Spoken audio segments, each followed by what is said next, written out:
વાત હવે શક્તિના હૃદયસ્થાન અંબાજીની, જ્યાં ચૈત્રી નવરાત્રિના પર્વ પર શ્રદ્ધાળુઓનું ઘોડાપૂર ઉમટ્યું છે।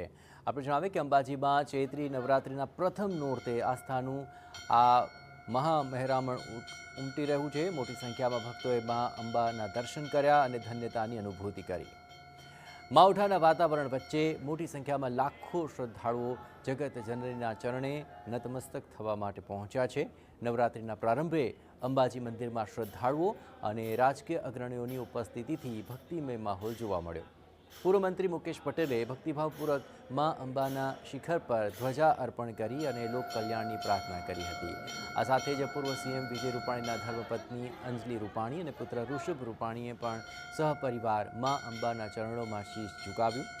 દેશ અને દુનિયાની સુખાકારી માટે તેમણે મા અંબાને પ્રાર્થના કરી હતી। મા અંબાને પ્રાર્થના કરી છે કે આખા જગતનું કલ્યાણ કરનારી અંબા માતા અમારા સૌનું, ગુજરાતના સૌનું કલ્યાણ કરજો અને ખૂબ ખૂબ સમૃદ્ધિ અને સુખ આપે એવી આજના દિવસે માતાજીને મેં પ્રાર્થના કરી છે। માતાજીના સ્વાગત માટે આજે મોસમ પણ બદલાઈ ગયું છે। ઉત્તર પૂર્વ બનાસકાંઠામાં આજે માવઠાનું સર્જન થયું છે અને એકદમ ખુશનુમા વાતાવરણ વચ્ચે મા અંબાના આજે દર્શન કર્યા, મન પ્રફુલ્લિત થઈ ગયું છે। ચૈત્રી નવરાત્રિ એ સાધનાની નવરાત્રિ છે અને આ તબક્કે શક્તિની સાધના અને તેના દર્શનનું વિશેષ મહત્વ રહેલું છે। હવે તબક્કે મોટી સંખ્યામાં માય ભક્તો અંબાજીમાં ઉમટી રહ્યા છે।